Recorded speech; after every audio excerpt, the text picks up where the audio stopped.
O Jardim do Palácio Fronteira, em São Domingos de Benfica, Lisboa, é uma das obras-primas do barroco europeu.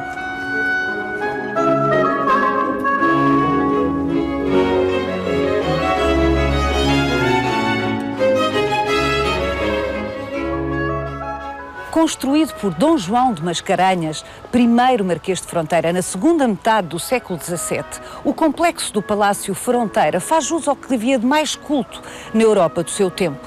Mas mais do que isso, faz jus ao talento desta figura excepcional da nobreza portuguesa.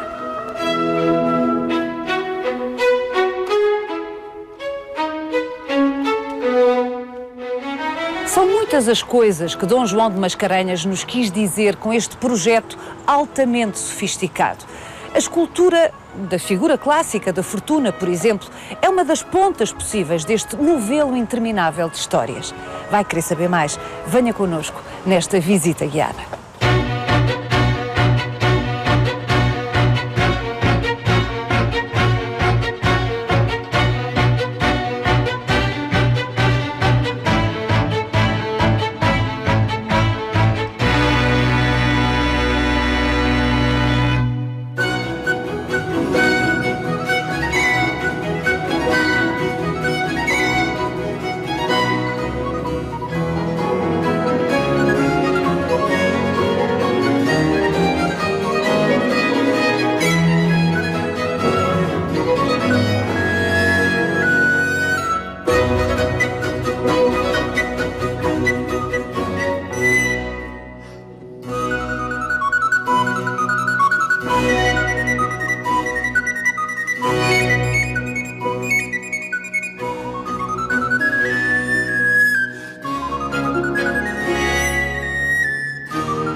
Ana, Dom João de Mascarenhas, primeiro Marquês de Fronteira, o homem, é uma figura notável e é mais do que o encomendador deste complexo notável que é o Palácio de Fronteira, com os seus jardins, é o arquiteto, é quem concebeu isto tudo.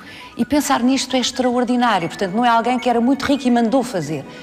Foi alguém que desejou fazer, tinha os meios para o fazer, mas sobretudo tinha a sabedoria, a formação e a informação para fazer uma coisa tão extraordinária. Quem era este homem? Dom João de Mascarenhas é realmente uma figura única no panorama, não só nacional, como também europeu do seu tempo. E se calhar para além do seu tempo. Dom João de Mascarenhas é um nobre, como vários outros do Portugal de 600, que entraram na Guerra da Restauração e que entraram ao lado de Dom João, do lado certo. Dizemos nós. Ficaram do lado dos vencedores e com isso vão ser recompensados, vão ver as suas riquezas recompensadas, os seus títulos recompensados. É precisamente por isso que ele, que já era o segundo conde da Torre, passa então a ser elevado, um velho nobre, já o seu pai. Tinha esta quinta, aliás. Esta era a quinta de recreio da família Mascarenhas. Eles tinham o palácio, esta onde nós estamos, eles tinham o palácio de residência de todo o ano, na Baixa Pombalina, que desapareceu. E é só depois do terremoto, exatamente, só depois que eles vêm para a sua casa de veraneio, casa de recreio, quinta de recreio. Pertence a este grupo, que é o grupo dos grandes, e que todos eles colaboram, apoiam Dom João na guerra contra os castelhanos, e depois vão ver o seu apoio recompensado com riquezas, com aumento de títulos, aumento de privilégios, e portanto eles têm os meios. Eles têm os meios, por outro lado estão também atualizados face ao gosto internacional do seu tempo. Portanto, eles sabem era notícia por toda a Europa, dos jardins de Versailles que acabavam de inaugurar na década de 60 do século XVII. Há várias notícias. Bom, Dom Pedro casa com uma prima de Luís de XIV, portanto, há várias notícias. O Rei Sol. Exatamente, o Roi Soleil. E toda a literatura chega também por via francesa. Dom João de Mascarenhas, sob cujo retrato estamos aqui, Dom João de Mascarenhas foi general. Foi. Na guerra, uma guerra que, também há que recordar, durou 28 anos. Às vezes não se pensa Exatamente, nisso. portanto, todo o período, quase, digamos que a sua vida madura é passada em guerra, de todos estes. Portanto, antes de mais, era um guerreiro. Era, e é por isso mesmo que ele é representado num retrato equestre, que é a maneira ideal de representar o nobre. Agora, para além destas qualidades e de ter também um sentido político de estratégia, um grande estratega, para além disso, ele é uma outra coisa. E é isso que o distingue dos demais e distingue do seu grupo dos grandes. É que ele é aquilo que se dizia un homme de bon goût, un connaisseur de bon goût. Um homem de bom gosto. Exatamente. Informado por toda a literatura francesa que chegava, aliás, como mostra a sua biblioteca, era um homem tido como eruditíssimo. Aliás, a Jontier escreve precisamente quando está a dar informações: acabei de conhecer um homem eruditíssimo, já devia ter ido há mais tempo àquele palácio em Benfica.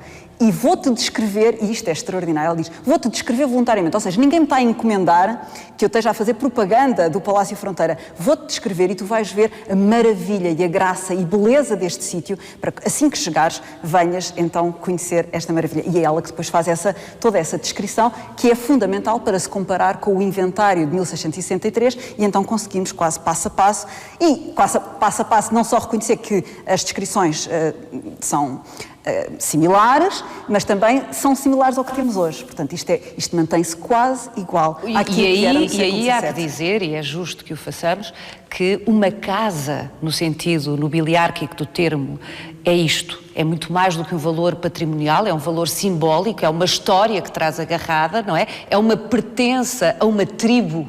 No limite, é isto, é um grupo social, e o herdeiro da casa tem a obrigação de a preservar e de, pelo menos, a manter nos mesmos termos, porque é apenas um guardião para a geração seguinte. E nesse sentido, é de elogiar a forma como... Não, é extraordinário, é o único. O sentido de amor, o sentido de amor, o sentido de ter que cuidar desta casa. Há uma expressão fabulosa do atual Sr. Marquês de Fronteira, que é, isto é propriedade privada, esta casa não é minha, eu sou desta casa. Portanto, esta casa está para além do seu tempo, tal como está para além do tempo de Dom João Mascarenhas. Outra das coisas extraordinárias que mostra o sentido de monumento, mas também de apreciação que sempre houve à volta deste palácio, é o facto de, nesta cartela, que isto já foi feito no século XVIII, portanto já depois de Dom João Mascarenhas, e quando eles estão a enumerar os vários feitos da guerra, os vários cargos que tinha Dom João Mascarenhas, depois tem aqui uma frase magnífica. Portanto, ele era valoroso, prudente e magnífico, do que não é menor o monumento. Portanto, o feito, ou seja, a consciência de que a arquitetura desta casa, a beleza deste palácio e jardins, era um dos monumentos, era um dos grandes feitos de Dom João de Mascarenhas, que ia para além do seu tempo. Vamos até ao jardim? Vamos precisamente então à série Régia, que vai completar o discurso iniciado da Sala das Batalhas, ou seja, a leitura iconológica e o sentido político que se pode tirar precisamente do programa de Dom João de Mascarenhas. Quando se diz programa, é as intenções que ele colocou na construção disto que estamos a ver.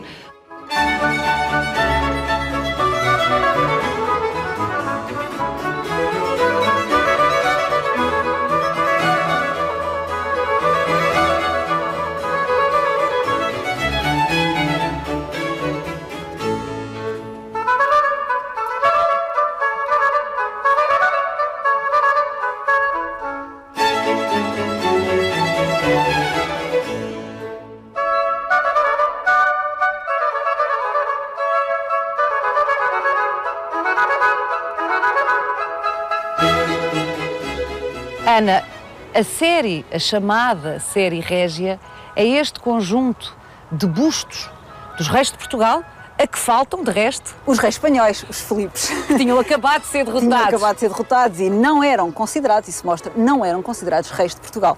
Precisamente aqui começamos com o pai do primeiro rei de Portugal, o conde Dom Henrique, já consta nesta série, já tem o seu busto aqui. Depois temos todos os reis de Portugal, até Dom Pedro II, que ainda não tem a coroa, porque o irmão era vivo, e na verdade ele é que era o rei, mas o Dom Pedro já está ali também. Portanto, vai desde o conde Dom Henrique até ao Dom Pedro II. Até àquilo que seria o próximo rei. O próximo rei, aqui entre os dois torreões. É aqui, Ana, nesta série, que se torna expressa a intencionalidade política do programa desta intervenção de Dom João de Mascarenhas nesta quinta de recreio no Palácio de Fronteira e concretamente no Jardim. O que nós encontramos na maior parte dos jardins, e digamos em 90% dos casos, são temas adequados ao jardim. Temas de recreio, umas Vênus, umas floras, umas pomonas, esta é uma das exceções. É uma das exceções porque percebe-se perfeitamente que os reis de Portugal não são temas adequados ao jardim e, portanto, porquê é que estão lá? E é isso que vai completar o discurso começado na Sala das Batalhas. Na Sala das Batalhas, na Sala de Aparato, sala, aliás, de recepção de um nobre, de uma casa nobre, Dom João de Mascarenhas faz questão de lembrar a sua ação durante a Guerra da Restauração. E, portanto, aqueles painéis azulejados, mostram as principais batalhas, ou talvez onde ele teve uma intervenção determinante para a vitória, e faz com que isso não se esqueça. Cada vez que nós visitamos a Sala de Aparato do Palácio Fronteira, lembramos-nos do papel que ele desempenhou nas Guerras da Restauração. E isso é amplificado aqui no Jardim. Porquê? Porque nós temos a maneira ideal de representar a nobreza, que é o retrato equestre.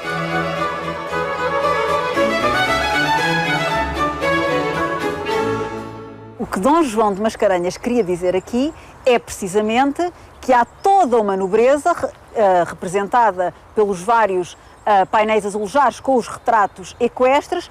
Toda esta nobreza suporta a monarquia. A monarquia existe enquanto existe uma nobreza que a suporta. E precisamente nós encontramos na cota superior toda a série régia. Mas estes reis de Portugal foram lá postos pela nobreza. Não só na aclamação da guerra que depois dará, mas é a guerra da aclamação porque eles aclamaram o Duque de Bragança como o futuro rei de Portugal, como o próprio Dom Afonso Henriques também foi. Houve uma série de cavaleiros que se reuniram à sua volta e que disseram vamos fazer de ti rei. Exatamente. Porquê é que ele sentiu necessidade de fazer esta espécie de declaração pública? Bom, estamos num período em que a legitimidade ainda está a ser sedimentada, não é? Tudo isto ainda é muito recente e, sobretudo, está-se a fazer... A legitimidade da Casa de Bragança? Exato, a legitimidade da própria autonomia, porque a verdade não foi uma perda de independência, era como se houvesse uma coroa a reger dois corpos, Portugal e Espanha.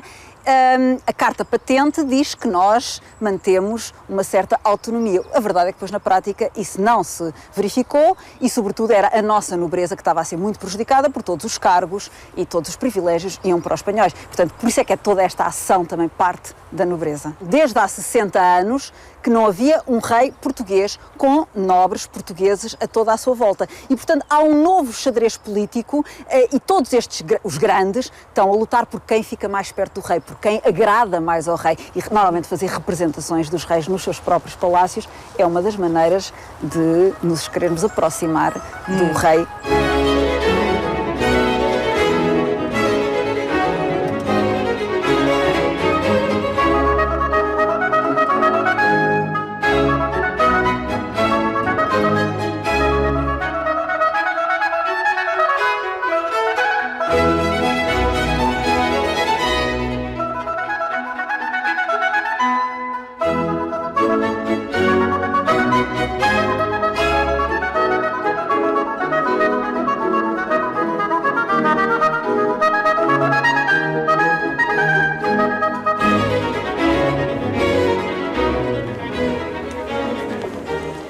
Ana, estamos na Galeria das Artes, junto de uma das inevitáveis figuras da Antiguidade Clássica, Apolo.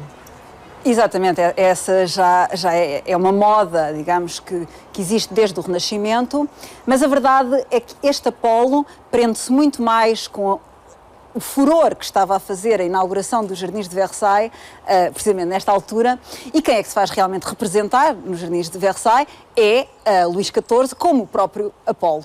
De vez em quando escolhe ser Júpiter, outras vezes escolhe ser Apolo, consoante quer ser o deus do Olimpo ou o deus das artes. E é precisamente, pensamos nós, com esta figura de deus das artes, de grande erudição, deus da música e das artes, que Dom João de Mascarenhas se quer.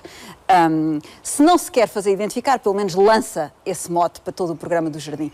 Porque a verdade é que temos aqui duas esculturas, duas estátuas de tamanho natural, inseridas em nichos, Apolo e Márcias, que representam uma história magnífica. Márcias era um pastor que andava pela Arcádia e tocava muito bem. E tocava tão bem que um dia diz: eu até toco melhor que Apolo, que é o deus das artes e da música, e que vive no Monte Parnaso rodeado com as 9 musas. Que também está representado lá embaixo, está, uma gruta. O Apolo aqui é uma figura proeminente. E precisamente, quem é que não gosta desta história? Apolo. Apolo não gosta que um pastor venha dizer que canta melhor que ele. Então Apolo disse logo: nem pensar. Então vamos fazer um concurso. Vamos fazer um concurso, tocamos os dois e vemos quem é que toca melhor. Só que a questão é que se eu ganhar, bom, e ele sendo Deus, quem é que ia ganhar, não é? Se eu ganhar, tiro-te a pele. E é precisamente o que está aqui representado.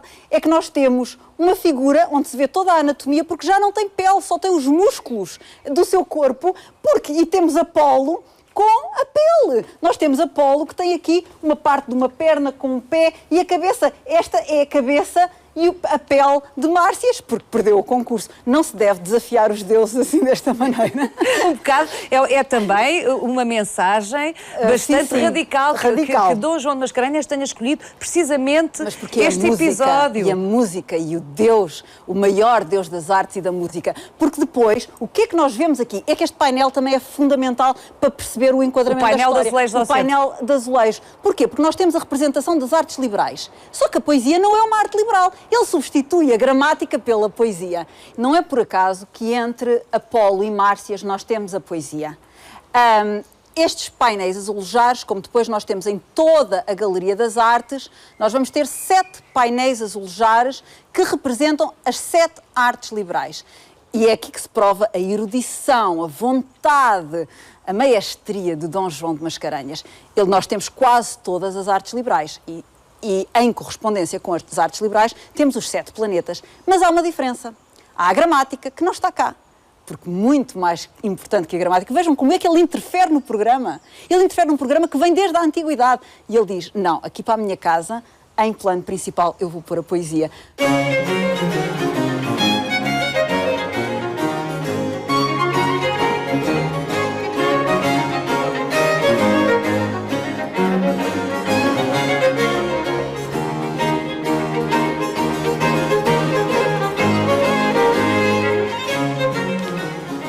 Bom, outro dos núcleos absolutamente aprazíveis do Jardim do Palácio Fronteira.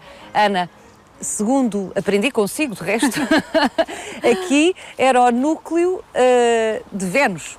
Exatamente. O Jardim de Vênus. Uhum. Esta área é aquela que foi mais mexida. Portanto, aqui onde nós estamos mesmo havia um labirinto e a fonte de Vênus, que marca o Jardim de Vênus, seria mais afastado, seria ali naquela zona. Esta figura de Vênus, ao contrário daquilo que se possa pensar, Vênus é a deusa da beleza e do amor e da sensualidade e, portanto, a associação imediata que se faz a esta fonte é a de sensualidade e não é, não é? Este seria o Jardim das Damas para as senhoras da casa de fronteira e, portanto, aquilo que se espera das senhoras de uma casa nobre no século XVII é precisamente que tenham muitos filhos e, se forem varões, melhor. E, portanto, o significado verdadeiro desta Vênus é a de fertilidade, como, aliás, mostra a sua posição das mãos a agarrar o peito, que se nós pensarmos que este é um gesto profundo de representação da fertilidade, da capacidade das mulheres de criar e de dar o leite, por exemplo, tem como correspondente na iconografia religiosa a Senhora do Leite. Uhum. E era realmente o espaço das damas da casa. Existem muitas quintas de recreio, um jardim mais intimista, ainda mais intimista que os outros, que é dedicado às senhoras da casa. Portanto, como bem explica, No fundo, o palácio tem um jardim, mas com vários núcleos, várias áreas, várias zonas, com utilizações ou vocações diferentes. O que nos conduz, ou me conduz a uma curiosidade, para mim, inevitável, que é como é que este espaço era utilizado. Já percebemos que de Dom João de Mascarenhas era um homem de uma erudição, de uma intencionalidade, de uma astúcia, de uma habilidade, tudo isso. Agora, como é que se vivia neste palácio? Estas quintas de recreio são realmente fruto da paz. Só em tempo de paz nos podemos dedicar ao recreio. É realmente esta vontade, esta ânsia de viver, esta ânsia de divertimento. Temos uns painéis azulejares que explicam magistralmente o tipo de vida e o tipo de boa vida que se tinha aqui, precisamente. Estas merendas ao ar livre, fumar um cachimbo holandês, ouvir música, recitar uns versos de poesia, tudo isso nos contam também os painéis azulejares desta casa. E esses sim evocam certamente a vida que se tinha aqui, porque nós temos uma mesa que está ali desde o século XVII, debaixo de um caramanchão, onde teria vistas fabulosas sobre a quinta, porque está numa zona, numa cota mais alta, e portanto vê-se o tipo de merendas ao ar livre, andavam de barco no espelho d'água, tinham um labirinto para se divertirem. O que mais uma vez remete para um estilo de vida internacional, ou seja, isso era um estilo de vida que percorria a alta nobreza europeia. E como é que Dom João de Mascarenhas, tendo estado tanto tempo envolvido numa guerra tão tremenda, como é que ele de alguma forma teve disponibilidade para beber esses modelos de vida em França, por exemplo, em Versailles? Bom, estes 28 anos de guerra são passados também em contacto com vários grupos internacionais que colaboraram na guerra, nomeadamente ingleses. Portanto, ingleses, holandeses, todos esses vários grupos que estavam contra a Espanha e que queriam retirar poder à Espanha, apoiaram Portugal. E, portanto, eles teriam muitos contactos internacionais que depois se revelam que já os tinham antes, portanto, foram feitos durante a guerra, porque a verdade é que assim que a guerra acaba, eles estão imediatamente a comprar em todos os grandes centros europeus escultura em Holanda, escultura em França, azulejos em Holanda, azulejos em Espanha. Itália também. Escultura, era o centro. Os bustos virão de Itália, porque eles estão todos marcados, serão feitos com base em gravuras portuguesas que terão sido enviadas.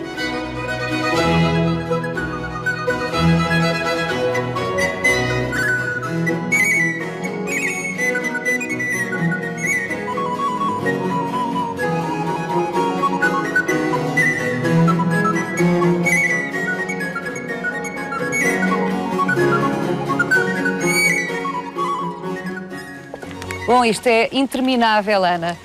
O Lago dos Esses, aliás, o nome é absolutamente gráfico e sugestivo. E a Casa dos? A Casa de Fresco. Precisamente, hoje não dá para reparar tanto, mas eu já estive aqui em agosto com um grupo de alunos e estava tipo 40 graus cá fora e nós entramos e é uma frescura. Ora, estas casas de fresco eram essenciais nas quintas de recreio em Portugal, precisamente por causa do clima, que era tão quente que é preciso depois de repente estar num local fresco. Todos estes sítios diferentes são para estar, em vez de ser, por exemplo, por oposição àqueles grandes jardins do centro e norte da Europa, com as grandes alamedas em que são para andar.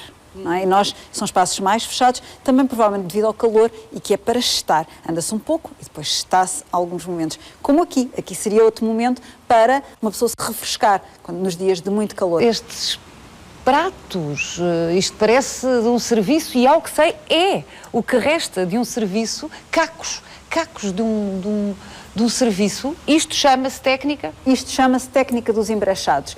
E a diferença, por exemplo, da nossa face a algumas que eu vi em Itália, é que em Itália eles fazem todo o cromatismo e tudo aquilo é com pedrinhas semelhantes, mas que vai variando a cor e sempre muitas pedrinhas de muitas cores diferentes. Nós aqui é mais a variedade dos materiais. É conchas, é azulejos, é vidros partidos.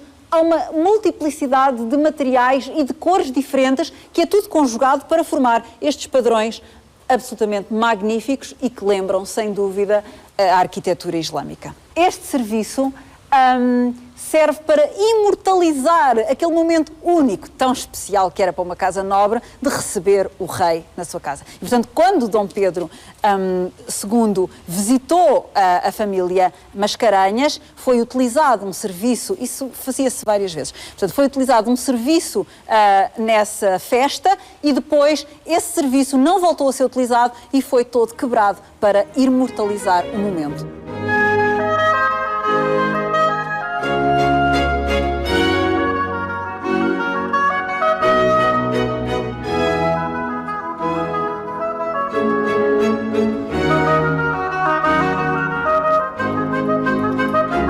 Ana, a terminar esta sua visita guiada ao Palácio Fronteira, é importante recuperar aqui as razões da excepcionalidade desta peça da história da arte e as razões porque ela é um caso de estudo a uma escala, obviamente, europeia, internacional. Não é só porque o Dom João de Mascarenhas cumpriu com toda a erudição e perfeição e todo o investimento, o estilo mais em voga e mais erudito do seu tempo, mas porque o superou de alguma maneira. Exatamente. Ou seja, Dom João de Mascarenhas é atualizado face aos padrões internacionais, utiliza o gosto como fator de distinção social do grupo dos grandes, e há vários palácios deste género no grupo dos grandes, e depois tem uma erudição que se reflete por todo o programa, por toda a iconografia, e depois tem algo mais. Tem este arrojo no uso da cor, esta explosão, esta mistura de cores. Eu lembro-me de uma expressão também interessantíssima do Dr. Fernando Mascarenhas, quando nós iniciámos o colóquio sobre o gosto, em que ele dizia: eu às meninas cá de casa, quando estão a fazer arranjos de flores, digo-lhes, misturem só duas cores ou dois tipos de flores. Não são todos os que conseguem misturar cores com esta à vontade, com este arroz, os azuis, os vermelhos, os ocres, os bronzeados, todos os brilhos e de cores. É uma explosão de cor, é um arroz, uma ousadia que o Dom João Mascarenhas tem face aos outros nobres e que mostra o seu sentido plástico. Eu acho que é sobretudo na sensibilidade que ele tem face ao uso da cor, que demarca este palácio de todos os outros que eu já vi. Eu já vi centenas de palácios no mundo ocidental e costumo dizer que este é semelhante à Vila di Castello dos Médici nos arredores de Florença, o Grande Parterre e a relação entre o edificado e o Grande Parterre. Só que o que é que nós temos lá? Temos verdes com ocres. E o que é que nós temos aqui? Temos uma explosão de cor e de brilhos que nos é oferecido pela Galeria das Artes, sobretudo, e depois também pelo tanque de água com a série Régia, mas também com esta Casa de Fresco. Se nós formos ver a cúpula, isto são padrões e é as cores que ele misturou à vontade, no uso das cores, dos materiais, e de repente tudo misturado e é magistral.